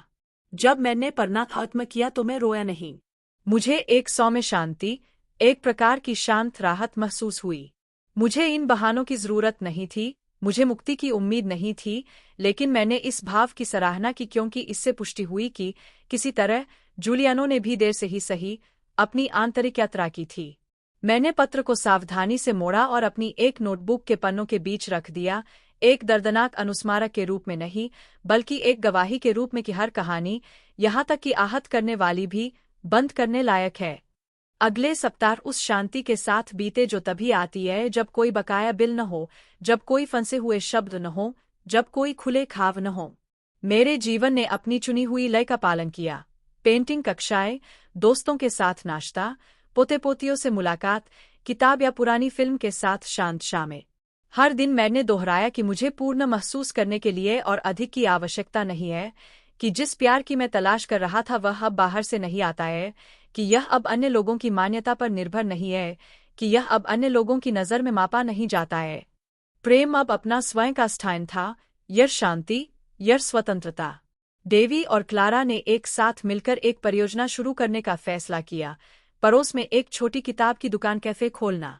एक दोपहर उन्होंने मुझे यह विचार बताया, उनकी आंखों में उत्साह था, उनके शब्दों में योजनाएं झलक रही थीं। मुझे उन्हें इतना उत्साहित, किसी ऐसी चीज के प्रति इतना प्रतिबद्ध देखकर बहुत प्रेरणा मिली जो उन्हें उनकी दैनिक दिनचर्या से परे एक साथ लाती है। उन्होंने मुझसे सलाह मांगी, मुझे रेखाचित्र दिखाए, मुझे पहली अलमारियों के लिए कुछ किताबें चुनने के लिए आमंत्रित किया। मुझे इस साहसिक कार्य का हिस्सा महसूस हुआ, एक नायक के रूप में नहीं, बल्कि एक मूक समर्थन के रूप में, एक अदृश्य जड़ के रूप में जो बिना घुटन के साथ देती है। शुरुआती दिन एक साधारण पार्टी थी, लेकिन गर्मजोशी से भरी हुई। दोस्त, पड़ोसी और जिज्ञासु ग्राहक आए, कॉफी का स्वाद चखा, किताबों के पन्ने पलटे, अलमारियों पर टिप्पणियां कीं। मैंने उन्हें कोने में एक मेज से देखा, मेरे हाथों में एक भाप से भरा कप था, और मुझे बहुत गर्व महसूस हुआ, इसलिए नहीं कि वह जगह मेरी थी, बल्कि इसलिए क्योंकि यह वह सब कुछ दर्शाता था जो मैं डेविड के लिए हमेशा से चाहता था, स्वतंत्रता, प्रामाणिकता, जो वह प्यार करता है उसके लिए जुनून। मैंने क्लारा को सच्ची मुस्कान के साथ भाग लेते देखा, बच्चे पढ़ने के कोने में खेल रहे थे, डेवी ध्यान से किताबों को व्यवस्थित कर रही थी, और मुझे पता था कि यह उसकी जीती हुई जगह थी, उसकी कहानी उसके अपने हाथों से लिखी गई थी। उस रात मैं भरे हुए मन से घर लौटा। मैं अपनी एक पेंटिंग के सामने बैठा रहा और काफी देर तक उसे देखता रहा। मैंने खुद को उन रंगों, उन आकृतियों, उन बनावटों में प्रतिबिंबित देखा। मैंने खुद को संपूर्ण, स्वतंत्र, प्रकाश में देखा, और मुझे एक बार फिर समझ में आया कि मेरे द्वारा उठाए गए हर कदम, यहाँ तक कि वे कदम जो मुझे कठिन रास्तों से ले गए, मुझे इस उज्ज्वल वर्तमान में ले आए, जहाँ मुझे किसी और चीज की आवश्यकता नहीं थी। शांति, सरल प्रेम, चुना हुआ समय। मैंने लाइटें बंद कर दीं, लेट गया और शांतिपूर्ण मुस्कान के साथ अपनी आंखें बंद कर ली, क्योंकि मैं बिना किसी संदेह के जानता था कि जीवन, अंत में, हमेशा उन लोगों के साथ मेल मिलाप करने का एक रास्ता ढूंढता है जो खुले दिल से इसका सामना करना चुनते हैं। किताबों की दुकान खुलने के बाद के दिन निरंतर उत्सव के थे। देवी उत्साहपूर्वक हर दोपहर मुझे समाचार बताने के लिए फोन करती थी, जो ग्राहक वापस आए, पड़ोसियों द्वारा उन्हें की गई पहली सिफारिशें, छोटी छोटी सफलताएं जो उनके लिए बहुत बड़ी थीं। मुझे उसकी बात सुनकर खुशी हुई, उसकी आवाज में एक उत्साह महसूस हुआ जो मैंने लंबे समय से नहीं देखा था, यह देखकर कि जीवन ने उसके प्रयास, उसकी दृढ़ता, उसकी फिर से शुरुआत करने की क्षमता को कैसे पुरस्कृत किया। मुझे यह जानकर अच्छा लगा कि मैं कुछ ऐसा बना रहा हूं जो मेरा अपना है, विरासत में नहीं मिला है, थोपा नहीं गया है, बिना प्रयास के नहीं दिया गया है। यह उसका फल था, उसकी रचना थी, उसका सपना हकीकत में बदल गया। कभी कभी मैं सुबह ग्राहकों के आने से पहले किताबों की दुकान पर जाता था और एक मेज पर किताब और कॉफी लेकर बैठ जाता था जिसे क्लारा ने प्यार से मेरे लिए तैयार किया था।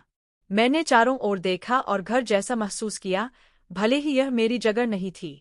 मैंने पूरी अलमारियां देखीं, दीवारों को प्रेरणादायक वाक्यांशों से सजाया गया था, परिवार की तस्वीरें चुपचाप लटकी हुई थीं, और मैंने उस जगह का प्रतिनिधित्व करने वाली हर चीज के बारे में सोचा, न केवल एक व्यवसाय, बल्कि पड़ोस के लिए खुला एक घर, शब्दों, कहानियों, बैठकों का आश्रय। मुझे यह देखकर अच्छा लगा कि कैसे बच्चे सचित्र पुस्तकों के पास उत्सुकता से आते थे, कैसे युवा जोड़े पन्नों के बीच कॉफी पीते थे, कैसे बुजुर्गों को वह स्थान शांति का आश्रय लगता था।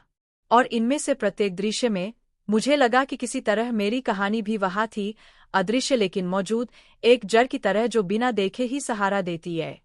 इस बीच मेरा जीवन अपनी सामान्य शांति के साथ जारी रहा। हर सुबह मैं खिड़कियां खोलता हूं और रोशनी को अंदर आने देता हूं, खुद में रहने, खुद को चुनने, खुद का आनंद लेने के नए अवसर के लिए धन्यवाद देता हूं। मेरे पौधे हरे और मजबूत हो गए, दीवारों पर मेरी पेंटिंग्स कई गुना बढ़ गईं, मेरी किताबें आरामदायक कोनों में जमा होती रहीं। मुझे यह अपूर्ण व्यवस्था, यह जीवंत सौंदर्यबोध पसंद आया जो स्पष्टीकरण की आवश्यकता के बिना मेरे बारे में बात करता था। मुझे एक आदर्श घर की जरूरत नहीं थी, बल्कि एक ऐसे घर की जरूरत थी जिसमें प्यार हो, कहानियां हों, यादें हों जो वस्तुओं के बीच अदृश्य धागों की तरह गुंथी हुई हों। सप्ताहांत में उन्होंने घर पर अपने पोते पोतियों का स्वागत किया। वे अपने बैकपैक कहानियों, चित्रों और खेलों से भरे हुए आए थे जो उन्होंने मुझे उत्साह के साथ सिखाए थे।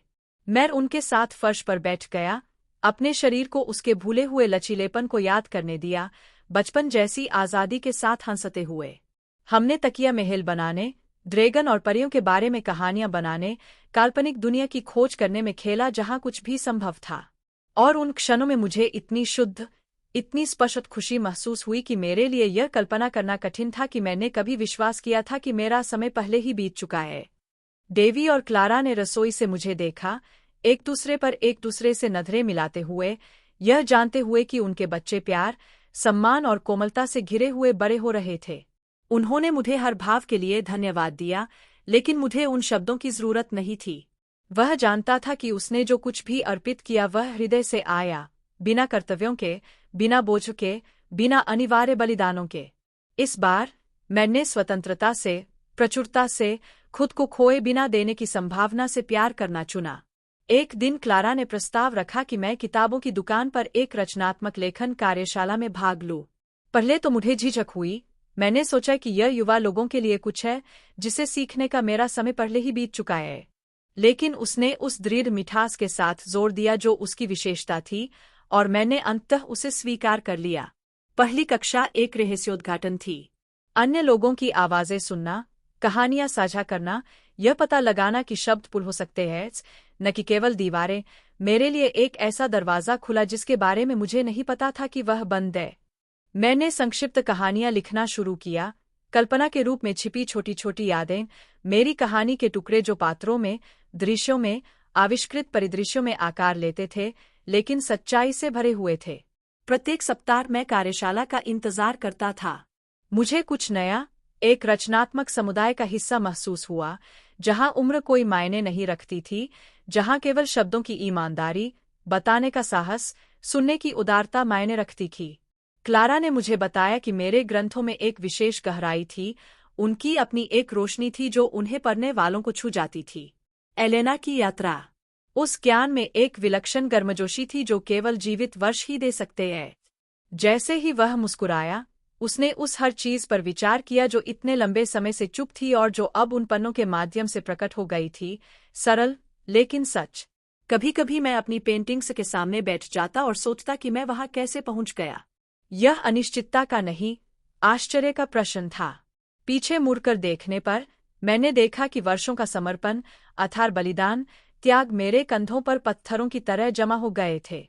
मैंने उस महिला को देखा जो मानती थी कि प्यार का मतलब अपने आप को बिना किसी अपेक्षा के पूरी तरह से समर्पित करना है, जिसने सोचा था कि योग्य स्नेह के लिए खुद को रद्द करना आवश्यक है, जिसने दयालुता को अधीनता समझ लिया था।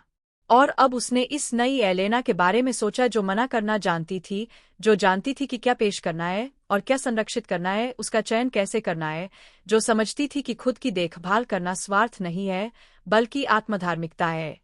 एक दिन डेविड ने मुझे बताया कि जूलियन ने उसे एक पत्र छोड़ा था जिसमें उसने मेरा ख्याल रखने के लिए कहा था। उन्होंने इसका उल्लेख कोमलता से किया, जैसे कि यह मुक्ति का अंतिम संकेत हो। मैं चुपचाप सुनता रहा, बिना कोई निर्णय किए। उन्होंने समझा कि प्रत्येक व्यक्ति अपने पछतावे को अपने तरीके से रखता है, कि प्रत्येक व्यक्ति अपने हिसाब किताब को यथासंभव सर्वोत्तम तरीके से निपटाना चाहता है। लेकिन मैं यह भी जानता था कि अब मुझे मुझ पर नजर रखने के लिए किसी की जरूरत नहीं है। मैंने खुद का समर्थन करना, खुद का साथ देना, अपनी सर्दियों में खुद को गले लगाना सीख लिया था। मैंने इस भाव के लिए उन्हें धन्यवाद दिया, लेकिन यह भी स्वीकार किया कि यह देखभाल अब मेरी थी, चयनित, सचेत, स्वतंत्र। पोते पोतियां तेजी से बड़े हो रहे थे, बहुत तेजी से। प्रत्येक यात्रा नई कहानियां, नए प्रश्न, नए दृष्टिकोण लेकर आई। मुझे इस विकास में भाग लेना पसंद आया, यह देखकर कि उन्होंने दुनिया की खोज कैसे की, जो कुछ मैंने पहले ही स्वाभाविक रूप से बना लिया था उससे वे कैसे मंत्रमुग्ध थे। उन्होंने मुझे मेरे पहले अनुभवों की ताजगी, सादगी की भावना, रोजमर्रा की जिंदगी का विस्मय लौटा दिया।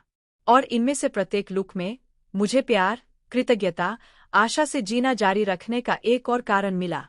रात में मैंने लिखना, पेंटिंग करना, पढ़ना जारी रखा। घर मधुर संगीत, चाय की सुगंध, दियों की गर्म रोशनी से भर गया था, और हर विवरण ने मुझे याद दिलाया कि मुझे इस तरह के जीवन के अलावा किसी और चीज की जरूरत नहीं है। सरल, शांतिपूर्ण, प्रामाणिक, यह काफी था। अंततः मुझे अपना स्थान, अपना समय, अपना अस्तित्व मिल गया। मैंने लाइटें बंद कर दी, मुस्कुराते हुए बिस्तर पर चला गया और महसूस किया कि नींद कोई पलायन नहीं है, बल्कि एक अच्छा आराम है, क्योंकि आत्मा इतने संघर्ष के बाद आखिरकार घर पर आराम कर रही थी। जैसे जैसे समय बीतता गया, ऋतुएं एक के बाद एक उस अपरिहार्य स्थिरता के साथ एक दूसरे का अनुसरण करती रही, जिसने मुझे याद दिलाया कि जीवन में सब कुछ परिवर्तन है, सब कुछ एक मार्ग है, सब कुछ एक चक्र है। प्रत्येक पतझड़ एक शांत विदाई थी, प्रत्येक सर्दी एक विराम थी, प्रत्येक वसंत एक वादा था, प्रत्येक ग्रीष्म एक उत्सव था। मेरा जीवन छोटे छोटे अनुष्ठानों से भर गया था, जो भव्य इशारों के बिना एक गहरा अर्थ बुनते थे। मुझे यह जानकर अच्छा लगा कि प्रत्येक दिन की अपनी लय, अपना रंग, आभारी होने का अपना कारण होता है। और इसलिए मैंने उन दिनों को उस शांति के साथ जोड़ा जिसकी मैंने कभी कल्पना भी नहीं की थी। डेविड और क्लारा की किताबों की दुकान शांत शक्ति से फली फूली। आसपड़ोस के अधिक से अधिक लोगों ने उस स्थान को एक शरणस्थली, एक उज्ज्वल कोना पाया जहां रुकना था, एक ऐसी जगह जहां कहानियां अपना प्रवाह पाती थीं। कभी कभी वे मुझसे दोपहर में आने वाले बच्चों को ऊंची आवाज में कहानी सुनाने के लिए करते थे। मैं एक बड़ी कुर्सी पर बैठा, छोटी छोटी उत्सुक आंखों से घिरा हुआ था, और उनके साथ उन रोमांचों को साझा किया जो बचपन में मेरे साथ भी हुए थे। मैंने उसकी आंखों में वही चमक देखी जो मैंने एक बार डेविड की आंखों में देखी थी जब मैंने उसे सोने से पहले पाया था, और मुझे लगा कि जीवन किसी तरह मुझे एक प्यार भरी पुनरावृत्ति, शब्दों, छवियों, सपनों को बोने का दूसरा अवसर दे रहा है। लेखन कार्यशाला और चित्रकला कक्षाओं में मैंने जो मित्रताएं बनाई, वे मेरी दिनचर्या का एक अनिवार्य हिस्सा बन गईं। हम कभी कभी सामान्य घंटों के बाहर, साधारण कैफे में, धूप वाली छतों पर, शांत पार्कों में मिलते थे। हमने पाठ, विचार, यादें, चुटकुले साझा किए। इन वार्तालापों में एक गर्मजोशीपूर्ण ईमानदारी, एक बेदाग विश्वास, एक ऐसी मिलीभगत थी जिसके लिए अधिक प्रदर्शन की आवश्यकता नहीं थी। हम एक दूसरे को अपनी शक्ल से, अपनी खामोशी से, अपने हावभाव से समझते थे। और इस समूह में मुझे एक अलग प्रकार का परिवार मिला, चुना हुआ, बिना किसी मांग के स्नेह से बुना हुआ। एक सुबह बालकनी पर पौधों को पानी देते समय मैंने क्लारा को छोटे बच्चे की गुमक्करी को धक्का देते हुए गुजरते हुए देखा। उन्होंने मेरा स्वागत करने के लिए अपना हाथ उठाया और मैंने व्यापक मुस्कान के साथ जवाब दिया। जब वह सड़क पर चली जा रही थी तो मैंने उसे देखा, उसकी उस शांति के साथ, खुद को थोपे बिना मौजूद रहने के तरीके के साथ, और मुझे एक गहरी कृतज्ञता महसूस हुई। मैंने उन सभी चीजों के बारे में सोचा जो हम साथ साथ गुजारे थे, भले ही हमारी कहानी जितनी दिखती थी उससे छोटी थी। मैंने सोचा कि कैसे वह मेरे जीवन में खाली जगह पर कब्जा करने के लिए नहीं, बल्कि अपनी खुद की एक नई, साझा जगह बनाने के लिए आई थी।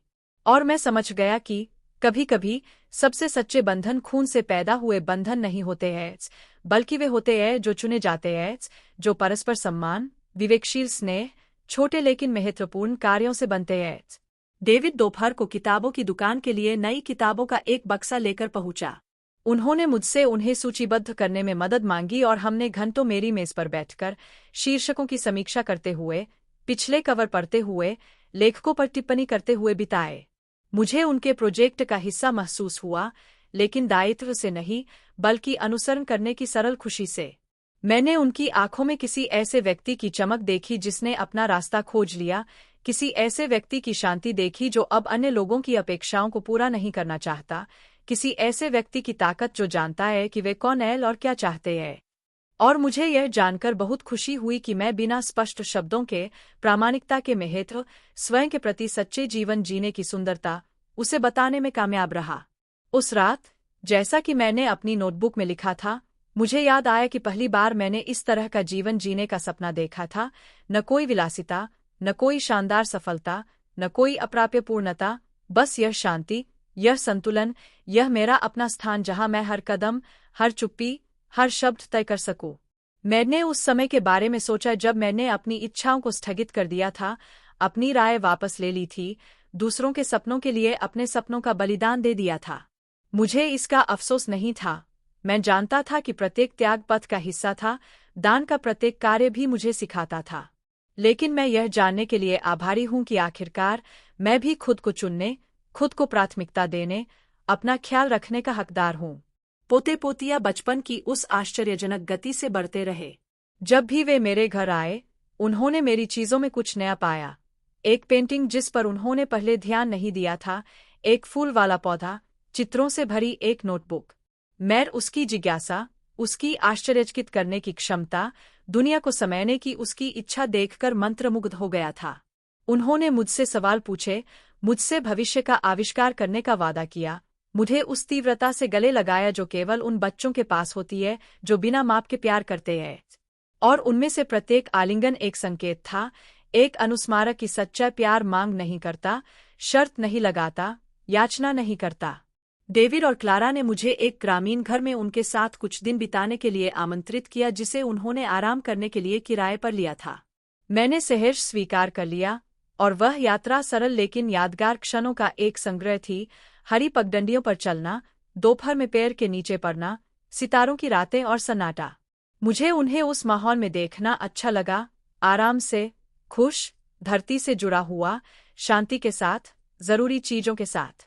मुझे उस राहत का हिस्सा बनना, बिना आक्रमण किए साझा करना, बहुत अधिक जगह घेरे बिना रहना पसंद आया। और जब मैं घर लौटा, तो मुझे पता था कि वे यादें मेरी स्मृति में एक अदृश्य एल्बम की तरह संग्रहित हो जाएंगी, एक अंतरंग खजाना जिसे मैं बुरे दिनों में देखूंगा। किताबों की दुकान ने एक पार्टी के साथ अपनी पहली वर्षगांठ मनाई। नियमित लोग, दोस्त और परिवार वाले आए। वहाँ संगीत था, कविता पाठ था, साझा हंसी थी। डेविड और क्लारा ने गर्व से मुझे उस जगह के दिल के हिस्से के रूप में प्रस्तुत किया और मुझे प्रशंसा से नहीं बल्कि भाव की प्रामाणिकता से सम्मानित महसूस हुआ। मैं जानता था कि स्थान को मूल्यवान बनाने के लिए बड़े पोस्टरों की आवश्यकता नहीं है। उनकी ताकत स्वागत में, समुदाय में, स्नेह के नेटवर्क में थी जिसे उन्होंने पेज दर पेज, कप दर कप, बातचीत दर बातचीत बनाया था। उस रात अपने अपार्टमेंट में लौटने पर मैं प्रवेश द्वार के दर्पण के सामने एक पल के लिए रुका। मैंने अपने आप को ध्यान से देखा, दोष या गुण नहीं देखा, बस उस महिला को पहचान लिया जिसने पीछे मुड़कर मेरी ओर देखा था। मैंने हुर्रिया, सफेद बाल, समय के निशान देखे, लेकिन मैंने आंखों में रोशनी, हावभाव में शांति, मुद्रा में दृढ़ता भी देखी। और बिना शब्दों की आवश्यकता के मैं समझ गया कि मैं पूर्ण हूँ, कि मैं आ गया हूँ, कि मेरे पास किसी चीज की कमी नहीं है। मैंने धीरे धीरे अपने कपड़े उतारे, अपने जूते उतार दिए, अपनी नोटबुक खोलकर बिस्तर पर बैठ गया। लाइट बंद करने से पहले मैंने केवल एक वाक्य लिखा था। आज मुझे पता चला कि यह इसके लायक था, और मैं इस निश्चितता को अपनाते हुए एक हल्की आत्मा के साथ सोया। उस जन्मदिन के बाद के दिन एक लंबी आर की तरह थे, एक हल्की राहत की तरह जो जीवन ने इतनी यात्रा के बाद मुझे दी थी। मैं हर सुबह उसी सरल दिनचर्या के साथ उठता था, खिड़कियां खोलना, नई हवा में सांस लेना, अपनी कॉफी बनाना, अपने पौधों की पत्तियों को सहलाना। घर पहले से कहीं अधिक जीवंत लग रहा था, मानो हर वस्तु, हर पेंटिंग, हर किताब, हर कोना एक शांतिपूर्ण रोशनी से भर गया था जो बिना किसी ध्यान की मांग किए मेरे साथ चल रहा था। मैं खिड़की के पास पढ़ने के लिए बैठती थी, सूरज की रोशनी को अपने चेहरे पर गर्म होने देती थी, लोगों को नीचे से गुजरते हुए देखती थी और महसूस करती थी कि अब मुझे किसी चीज का पीछा करने की जरूरत नहीं है। डेविड ने मुझे लगभग प्रतिदिन फोन करना जारी रखा, किसी दायित्व के कारण नहीं, बल्कि इसलिए क्योंकि हमारी बातचीत एक सुखद आदत बन गई थी, एक सरल पुल जो भव्य इशारों की आवश्यकता के बिना हमारी निकटता को बनाए रखता था। उन्होंने मुझे बताया कि बच्चे कैसे बड़े हो रहे थे, किताबों की दुकान के लिए नए विचार, पड़ोस के बारे में कहानियां। मैंने खुशी से सुना, क्योंकि उसकी आवाज हमेशा जीवन की, हलचल की, रोजमर्रा के प्यार की खबर लाती थी। क्लारा ने भी मुझे कभी कभी फोन किया, सिर्फ यह पूछने के लिए कि मैं कैसा हूँ, मुझे कॉफी पर आमंत्रित करने के लिए, मुझे यह याद दिलाने के लिए कि मैं उसकी दुनिया का हिस्सा था। और इनमें से प्रत्येक फोन कॉल एक अप्रत्याशित फूल की तरह थी, शांतिपूर्ण दिनों के बीच एक छोटे से उपहार की तरह। किताबों की दुकान दूसरा घर बन गई। मुझे दोपहर में जाना, पीछे की मेज पर बैठना, बेतरतीब ढंग से एक किताब चुनना, शब्दों में खो जाना पसंद था, जबकि उस जगह की धीमी आवाज मुझे घेर लेती थी। कभी कभी बच्चे अपने बैकपैक के साथ आते थे, एक नई कहानी की तलाश में, या युवा जोड़े इस बात पर बहस करते थे कि कौन सा उपन्यास खरीदा जाए, या अकेले लोग जो अपने हाथों में कॉफी लेकर पढ़ने के लिए बैठे थे, अपनी कहानियों के लिए पन्नों में शरण की तलाश कर रहे थे। और उनमें से प्रत्येक चेहरे में मैंने कुछ परिचित, कुछ करीबी, कुछ गहरा मानवीय देखा। मैं पाठकों, खोजकर्ताओं, स्वप्न देखने वालों के इस अदृश्य नेटवर्क का हिस्सा महसूस करना चाहूंगा। एक दोपहर, जब मैं घर जा रहा था, मैं उस इमारत के सामने रुक गया जहां वह अपार्टमेंट स्थित था जिसे मैंने एक बार डेविड के लिए खरीदा था। मैंने ऊपर देखा, उन खिड़कियों पर जहां अब अन्य लोग रहते थे, उन दीवारों पर जो इतनी सारी योजनाओं, इतने सारे भ्रमों, इतने सारे त्यागों का दृश्य थीं। मुझे न तो दुरेक, न ही विषाद, न ही गुस्सा महसूस हुआ, बस दूर की कोमलता महसूस हुई, जैसे कोई किसी चीज की पुरानी तस्वीर देख रहा हो जो महत्वपूर्ण थी लेकिन अब दर्द नहीं देती। मैंने एलेना के बारे में सोचा जिसने अपने बेटे को भविष्य देने की आशा से वह खरीदारी की थी, उस माँ के बारे में जिसका मानना था कि प्रेम का निर्माण बलिदानों पर होना चाहिए। और मैंने उस महिला के बारे में भी सोचा जिसने उस अपार्टमेंट को किराए पर देने का फैसला किया, जिसने अपने लिए जीना चुना, जो समझती थी कि उसे हमेशा सब कुछ अपने साथ नहीं रखना चाहिए। और मुझे उन दोनों पर गर्व महसूस हुआ, क्योंकि उन दोनों ने सबसे अच्छा प्यार किया था जो वे कर सकते थे। उस रात मैंने लंबे समय तक अपनी नोटबुक में लिखा, जैसे कि प्रत्येक शब्द एक पत्थर था जिसे मैंने सावधानीपूर्वक उस पुल के निर्माण के लिए रखा था जो मेरे सभी संस्करणों को एकजुट करता था। मुझे तलाक के बाद अकेले रात्रिभोज, मेरे नए अपार्टमेंट में चुप्पी के पहले दिन, शुरुआती संदेह, सुबह के शुरुआती घंटों में आने वाले डर याद आ गए। मुझे पहली अपराध रहित हंसी, लक्ष्यहीन सैर, दीवारों पर पेंटिंग सा, पोते पोतियों से मुलाकात, किताबों की दुकान में पढ़ाई, क्लारा के साथ शांतिपूर्ण बातचीत भी याद आई। और प्रत्येक स्मृति में उसे एक सबक, एक निशान, सबूत मिला कि वह सचमुच जिया था। समय के साथ पोते पोतियां बड़े हो गए, अपनी दुनिया में और अधिक जगह घेरने लगे, धीरे धीरे अपने बचपन से दूर होते गए। लेकिन हर बार जब वे मुझसे मिलने आए, हर बार उन्होंने मुझे कसकर गले लगाया, हर बार जब उन्होंने मुझे अपने सपने, अपनी उपलब्धियां, अपनी खोखरें बताई, तो मुझे लगा कि मैं अभी भी उनका आश्रय, उनकी जड़, उनका घर हूँ। और वह समझ गया कि प्यार को हमेशा पास रहने की जरूरत नहीं है, इसे साझा स्मृति के माध्यम से, बोए गए इशारों के माध्यम से, बार बार बताई गई कहानियों के माध्यम से बनाए रखा जा सकता है। जब वर्षों का असर मेरे शरीर पर पड़ने लगा तो डेविड और क्लारा ने मुझे अपने साथ चलने की पेशकश की। उन्होंने मुझसे कहा कि यह आसान होगा, कि हम करीब होंगे, कि मुझे किसी भी चीज के बारे में चिंता करने की जरूरत नहीं होगी। मैंने उन्हें पूरे दिल से धन्यवाद दिया, लेकिन मैंने उनसे कहा कि मैं अपने घर में, अपनी जगह में, इस जगह पर रहना पसंद करता हूं जो दीवारों से कहीं अधिक है। यह मेरी कहानी थी जो घर में तब्दील हो गई। उन्होंने इसका सम्मान करने का वादा किया और उन्होंने ऐसा किया। वे बार बार मुझसे मिलने आते थे, मुझे जो भी चाहिए वह लाते थे, हर रात मुझे फोन करते थे यह सुनिश्चित करने के लिए कि मैं ठीक हूँ। और मुझे ऐसा लगा जैसे मैं कुछ भी मिस नहीं कर रहा हूँ।